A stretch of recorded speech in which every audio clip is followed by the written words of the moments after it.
হলো আমাদের দেশের সরকার, এই অপদার্থ ইউনূস সরকার এই ডাকাতদের পক্ষ নিয়েছে। আমরা দেখেছি বৃহস্পতিবার থেকে যখন এই সন্ত্রাসী গোষ্ঠী সরাসরি হুমকি দিয়ে বাংলাদেশের বিভিন্ন জায়গা মব সৃষ্টি করলো, বিভিন্ন জায়গা মানুষের ঘরবাড়ি পুড়িয়ে দিল, বিভিন্ন জায়গা সন্ত্রাসীরা লুটপাট করলো, বিভিন্ন জায়গায় চিন্তাই করলো, তখন কিন্তু এই সরকারের উপদেষ্টা, যে উপদেষ্টা স্বরাষ্ট্র উপদেষ্টা, তার মুখ দিয়ে আপনি একটা সেন্টেন্স শুনেছেন? একটা বাক্য কিন্তু শুনিনি আমরা। পুরো রাত গিয়ে দিন গিয়ে তারা সকল জায়গায় তাণ্ডব চালাইলো, তখন পর্যন্ত এই ইউনূস তার স্বরাষ্ট্র উপদেষ্টা পুরাই নিশ্চুপ ছিল। কিন্তু যখনই তারা গাজীপুরে ডাকাতি করতে গেল, একই সময় বাংলাদেশের বিভিন্ন জায়গায় ডাকাতি করলো যেখানে তারা প্রতিহত হয়নি, কিন্তু গাজীপুরে যখনই প্রতিহত হলো তারা এখন প্রতিদিন প্রতি সেকেন্ড স্টেটমেন্ট দিচ্ছে তারা নাকি এখন অপারেশন ডেভিল হান্ট পরিচালনা করবে। কাদেরকে? ডাকাতদেরকে সেভ করার জন্য। এই সরকার কেন আছে? ডাকাতদেরকে সেভ করার জন্য না বাংলাদেশের জনগণকে সেভ করার জন্য? আজকে এটা পরিষ্কার হয়ে গিয়েছে যে বাংলাদেশে এখন এই সন্ত্রাসী গোষ্ঠীকে বাংলাদেশ সরকারের এই ইউনূসের নেতৃত্বে, এই ইউনূসের ছত্রছায়া পুরো বাংলাদেশে লেলিয়ে দেওয়া হচ্ছে মানুষের জানমালকে ক্ষতিগ্রস্ত করার জন্য, মানুষের বাড়িঘরে হামলা করার জন্য। যদি আমরা ধরেও নিই যে তারা সেইখানে আপনার যে মোবটা হচ্ছিল সেটা রক্ষা করতে গিয়েছিল, তাহলে একই সময় বাংলাদেশে যে বিভিন্ন জায়গা হয়েছিল সেইগুলোর জন্য কি তারা গিয়েছিল?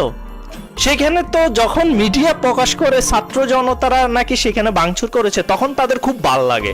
আর যখন এটা প্রচার করা হয় যে গাজীপুরে এই ছাত্র জনতা মানে বৈষম্যের ছাত্ররা ডাকাতি করতে গিয়েছিল এবং সাধারণ জনতা দোলাই দিয়েছিল, তখন তাদের মনে হয় মিডিয়াগুলা এক পক্ষ নিচ্ছে। মানে তখন মিডিয়াকে সরাসরি হুমকি দেয়। সবগুলা সাজ্জিদ, হাসনাত, এই সন্ত্রাসীরা সবগুলা মিডিয়াকে হুমকি দিচ্ছে তারা নাকি এই ডাকাতদের পক্ষে নাই, সেজন্য এদেরকে দেখে নিতে হবে। সো এই সন্ত্রাসী গোষ্ঠীরা যদি বাংলাদেশে এভাবে রাজত্ব কায়েম করে এবং সরকারি পৃষ্ঠপোষকতায়, এটা যে আওয়ামী লীগের জন্য হুমকি তা না, বাংলাদেশের প্রত্যেকটা রাজনৈতিক দল, প্রত্যেকটা জনসাধারণের জন্য এরা হুমকি। বাংলাদেশের জানমালের নিরাপত্তার জন্য হুমকি। বাংলাদেশের রাষ্ট্রীয় বাহিনীকে ব্যবহার করে এই বাংলাদেশকে একটা বিপর্যস্ত পরিস্থিতির দিকে নিয়ে যাচ্ছে এই ডাকাত সরকার, এই ইউনূস, এই আপনার সমন্বয়করা। পুরো বাংলাদেশকে এখন সিরিয়া, আফগানিস্তানের মতো পরিস্থিতি সৃষ্টি করছে এই শুধুমাত্র ডাকাতদেরকে সেভ করার জন্য। আপনারা দেখেননি 32 নম্বর ভাঙ্গার পরে ফেসবুকে কয়েকজন মানুষ ভিডিও আপলোড দিয়েছে যে এখন রাজু ভাঙতে হবে, রাজু ভাস্কর্য ভাঙতে হবে। আসসালামু আলাইকুম ওয়া রাহমাতুল্লাহি ওয়া বারাকাতুহু। সম্মানিত ভাইয়েরা, আন্দোলনের পরে আমরা অনেক জায়গায় দেখেছি শেখ মুজিবের মূর্তি ভাঙা হয়েছে, বিভিন্ন মূর্তি ভাঙা হয়েছে, কিন্তু দুঃখজনক বাস্তবতা হচ্ছে এখনো পর্যন্ত রাজু ভাস্কর্য থেকে শুরু করে দেশের বিভিন্ন প্রান্তে, শহরে, মোড়ে মোড়ে এরকম অনেক মূর্তি এখনো স্থির চিত্তে দাঁড়িয়ে আছে। এগুলি কেন দাঁড়িয়ে আছে?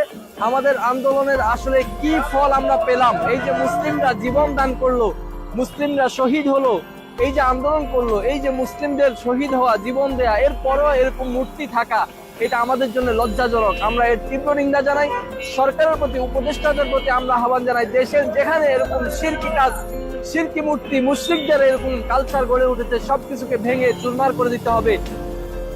বিষয়টা কি, আপনারা মানে অন্যান্য পলিটিক্যাল দলগুলা আসলে আপনারা কি ক্ষমতার জন্য বসে আছেন? আপনারা কি এই ডাকাতদেরকে থামাবেন না? এই ডাকাতদেরকে কি আপনারা ভয় পেয়ে যারা বাংলাদেশের রাষ্ট্রীয় যে সকল বাহিনী আছে তাদেরকে ব্যবহার করে মানুষের বাড়িকে হামলা করছে? আরে গত 15 বছর তো আমরা দেখেছি যে সরকারি বাহিনী ব্যবহার করা হয়েছে শুধুমাত্র মোব হইলে বা ধরেন যে কোনো আন্দোলন হইলে, কিন্তু এই ডাকাতরা তো সরকারি বাহিনী ব্যবহার করছে সরাসরি মানুষের ঘরে গিয়ে হামলা করার জন্য, সেখানে লুটপাট করার জন্য এবং তাদেরকে প্রোটেক্ট দেওয়ার জন্য। যেখানে তাদেরকে প্রোটেক্ট দিতে পারতেছে না, জনগণ প্রতিহত করছে, সেখানে তারা এই ডাকাতদেরকে না ধরে, এই সন্ত্রাসীদেরকে না ধরে বরং ধরছে ওই সাধারণ জনগণকে। ওই সাধারণ জনগণকে তারা কেস দিচ্ছে, তাদের বিরুদ্ধে অ্যাকশন নিচ্ছে। সো এরকম একটা সন্ত্রাসী ডাকাত দল যখন বাংলাদেশের সরকারে, আপনারা কি মনে করেন অন্যান্য পলিটিক্যাল দলগুলা, জনসাধারণ কি এদের হাতে নিরাপদ? বাংলাদেশের প্রত্যেক জায়গায় এই ডাকাতদের, এই সন্ত্রাসীদের উস্কানিতে এখন মুভ হচ্ছে, বিভিন্ন জায়গায় হামলা হচ্ছে, বিভিন্ন ধরনের ঐতিহ্যবাহী স্থানগুলোতে আমাদের যেগুলো ঐতিহ্যের সাথে মিশে আছে সেগুলোকে হামলা করা হচ্ছে। রাজুতে ঘোষণা দিয়ে যখন বললো যে এটা ভাঙতে হবে, এটার বিরুদ্ধে স্বরাষ্ট্র উপদেষ্টা কোনো স্টেটমেন্ট দিয়েছে? আজকে এই পরিস্থিতি শেষ হলে কালকে যে রাজুতে গিয়ে এরা এগুলো ভাঙবে না, তার কোনো পরিস্থিতি মানে তার কোনো কি নিশ্চয়তা আছে? থানাতে যে হামলা করবে না, বিভিন্ন জায়গায় যে হামলা করবে না, এটার কোনো নিশ্চয়তা আছে? আমরা তো দেখেছি এই সন্ত্রাসী গোষ্ঠী এভাবেই মোবসকে দিয়ে বিভিন্ন জায়গায় হামলা করে। এই হাসরাত আব্দুল্লাহ আবার সচিবালয় ভাঙার হুমকি দিয়েছে না? কয়েকদিন পরে তারা সচিবালয়ে গিয়ে ভাঙবে। এই সন্ত্রাসীদেরকে এখনই প্রতিহত করতে হবে বাংলাদেশের মানুষকে তাদের নিজেদের নিরাপত্তা নিশ্চিত করার জন্য। আমাদের সেনাবাহিনী যেখানে আগে আমাদের গর্ব ছিল, আজকে এই সেনাবাহিনীকে ব্যবহার করা হচ্ছে এই ডাকাত দলকে সেভ করার জন্য, এই ডাকাত দলকে স্পেস দেওয়ার জন্য। মানে আমাদের ঐতিহ্যবাহী একটা সংগঠনকে যারা বাংলাদেশের শান্তি বজায় রাখবে বলে আমরা মনে করি, সে সকল আইন শৃঙ্খলা বাহিনীকে এখন ব্যবহার করা হচ্ছে এই ডাকাত দলকে সহযোগিতা করার জন্য। এটা বাংলাদেশের জন্য আসলে খুবই লজ্জাকর বিষয়। মানে বাংলাদেশের অবস্থা এখন দেখলে আপনাকে হাসবেন নাকি কান্না করবেন না দুঃখ করবেন সেটাও আপনি বুঝতে পারবেন না। বাংলাদেশের সরকার, বাংলাদেশের আইন শৃঙ্খলা বাহিনী এখন ডাকাতদের পক্ষ নিয়ে অপারেশন ডেভিল হার্ট পরিচালনা করবে, মানে ডাকাতদেরকে রক্ষা করার জন্য। বিষয়টা চিন্তা করা যায়। আমরা সবাই সকল মিডিয়াতে আমরা দেখেছি যে, মানে এখন যদিও মিডিয়াগুলোকে হুমকি দিয়ে আবার বন্ধ করে দিচ্ছে, বিবিসির মতো সকল মিডিয়াতে আমরা দেখেছি যে এই ডাকাত সন্ত্রাসী দল গিয়েছিল যে একজন নেতার বা একটা বাড়িতে হামলা করার জন্য, সেখানে ভাঙচুর করার জন্য। যখন সেখানে ভাঙচুর করলো, সাধারণ জনগণ যখন তাদেরকে প্রতিহত করলো, তখন তারা এটা বলছে যে তাদেরকে মারা হয়েছে। কিন্তু তারা যখন সন্ত্রাসগিরি করতে গেল, তারা যখন সেখানে হামলা করতে গেল, লুটপাট করতে গেল, ডাকাতি করতে গেল, তখন কিন্তু সরকারের আইন শৃঙ্খলা বাহিনীও ছিল না, তখন কিন্তু এই বৈষম্য বিরোধী সন্ত্রাসী গোষ্ঠীও কিন্তু আপনার কোনো প্রতিবাদ করেনি। তাদের কথা হলো তারা সেখানে নাকি এই যে ডাকাতি হচ্ছিল অথবা এই যে লুটপাট হচ্ছিল সেটা বন্ধ করতে দিয়ে গিয়েছিল। মানে কতটা হাস্যকর বিষয়। একই সময় বাংলাদেশের অনেক জেলাতে, যেমন নোয়াখালীতে আপনার মইনি আহমেদের বাসাতেও হামলা করা হয়েছে, আরো অনেক জায়গায় হামলা করা হয়েছে। সেখানে কি আমরা একবারও দেখেছি যে এরা প্রতিহত করতে গিয়েছিল? কারণ এই ডাকাতরা তো নিজেরাই গেছে ডাকাতি করতে, সেইখানে সমস্যা ছিল, সেইখানে কেউ তাদেরকে প্রতিহত করেনি, যার কারণে সেইখানে তারা ডাকাতি করেছে এবং সেটা বলারও দরকার ছিল না যে তারা সেখানে থামাতে গিয়েছে। যখনই তারা গাজীপুরে ডাকাতি করতে গেল, তখনই যখন সাধারণ জনতা তাদেরকে প্রতিহত করা শুরু করলো, এখন তারা এটা এস্টাবলিশ করার চেষ্টা করছে যে সেখানে নাকি বৈষম্য বিরোধী এই সন্ত্রাসী গোষ্ঠীকে মারা হয়েছে, অথচ তারা যে লুটপাট করতে গিয়েছিল সেখানে সাধারণ জনগণ তাদেরকে প্রতিহত করেছে। ইন্টারেস্টিং বিষয় হলো আমাদের দেশের সরকার, এই অপদার্থ ইউনূস সরকার এই ডাকাতদের পক্ষ নিয়েছে। আমরা দেখেছি বৃহস্পতিবার থেকে যখন এই সন্ত্রাসী গোষ্ঠী সরাসরি হুমকি দিয়ে বাংলাদেশের বিভিন্ন জায়গা মোভ সৃষ্টি করলো, বিভিন্ন জায়গা মানুষের ঘরবাড়ি পুড়িয়ে দিল, বিভিন্ন জায়গা সন্ত্রাসীরা লুটপাট করলো, বিভিন্ন জায়গায় চিন্তাই করলো, তখন কিন্তু এই সরকারের উপদেষ্টা, যে উপদেষ্টা স্বরাষ্ট্র উপদেষ্টা, তার মুখ দিয়ে আপনি একটা সেন্টেন্স শুনেছেন? একটা বাক্য কিন্তু শুনিনি আমরা। শেখ হাসিনা 2024 আগস্ট পর্যন্ত কি করে ক্ষমতায় টিকেছিল জানেন? না তিনি বাংলাদেশের সবচেয়ে দীর্ঘ সময় ক্ষমতায় থাকা প্রধানমন্ত্রী কি করে তিনি জানেন? কারণ যতই আমরা ট্রোল করি না কেন, তার স্বজন হারানোর বেদনা যতই আমরা ট্রোল করি, এটার কারণে তিনি এতদিন ধরে তিনি ক্ষমতায় ছিলেন এবং হয়তোবা তিনি আবারও আসবেন। রাজনীতিতে শেষ বলে কিছু নাই। সেই পথটা আপনারা সহজ করে দিয়েছেন 32 নাম্বার ভেঙে। কারণ এই 32 নাম্বারে অনেক দেশের রাষ্ট্রপ্রধান এসেছে, অনেক মানুষ সেখানে গিয়েছে।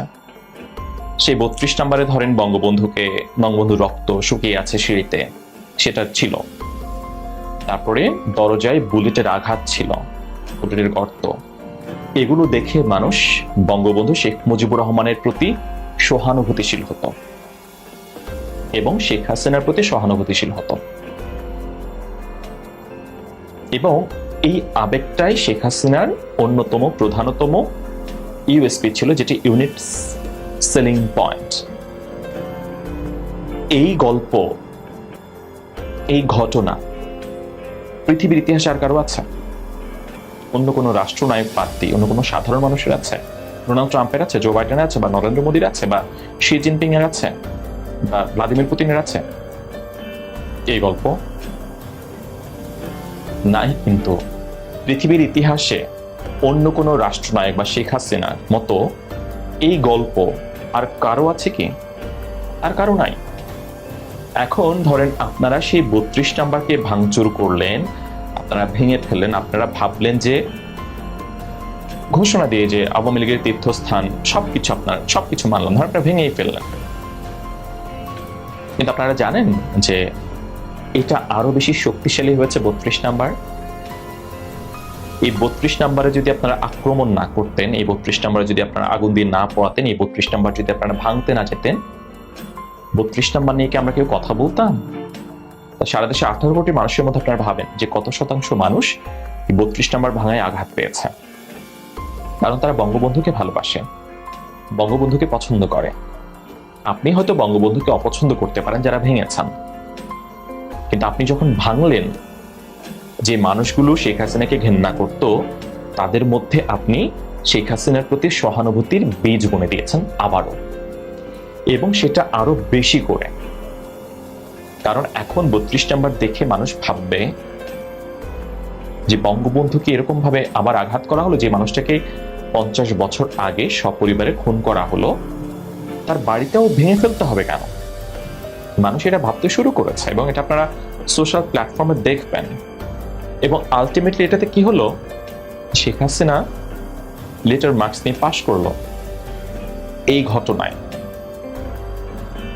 এবং এটা আপনারা ভাবেন যে ক্ষমতা এখন আপনাদের হাতে, এবং আমাকে এখন অনেকে সুশীল বলে গালি দিবেন, কিন্তু দেখেন আমি যে যুক্তিগুলো দিয়েছি, এটা কি আপনার কাছে অযৌক্তিক মনে হয়?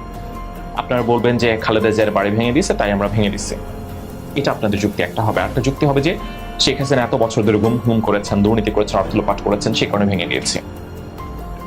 কিন্তু আপনারা ধরেন গণভবন ভেঙেছে, গণভবন লুটপাট করাতে, ভাঙাতে কয়জন মানুষ কষ্ট পেয়েছে আপনি আমাকে বলেন? কয়জন মানুষ? আমি যে 1 লাখের গল্প বললাম, ধরে নিতে সে 1 লাখের মধ্যে কয়জন কষ্ট পাইছে? ধরেন যারা হাসিনাকে পছন্দ করে না, কিন্তু গণভবন ভেঙে দিচ্ছে, কয়জন মানুষ কষ্ট পাইছে? কিন্তু 32 নাম্বার ভাঙাতে কেন কষ্ট পাচ্ছে? রিজন। কারণ এই 32 নাম্বার তো মানে শেখ হাসিনা বা শেখ রেহানা তাদের দুজন তারা ভোগও করতো না, এটা তারা রাষ্ট্রকে দান করেছে, এবং এটা রাষ্ট্রীয় সম্পত্তি। এবং দেশের সরকার থাকা অবস্থায় একটি রাষ্ট্রীয় সম্পত্তির উপরে এরকম ভাবে হামলার ঘটনা ঘটলো, ভাঙচুরের ঘটনা ঘটলো, এটা বর্তমান সরকারের দুর্বলতাকে প্রশ্নবিদ্ধ করবে, এবং বর্তমান সরকারের সহনশীলতাকে প্রশ্নবিদ্ধ করবে। অনেকের মধ্যে সেই ভাবনা তৈরি হয়ে গেছে, সেটা আপনারা সোশ্যাল প্ল্যাটফর্মে ঝুমালে আপনারা দেখবেন। তাতে কি লাভ হলো বলেন?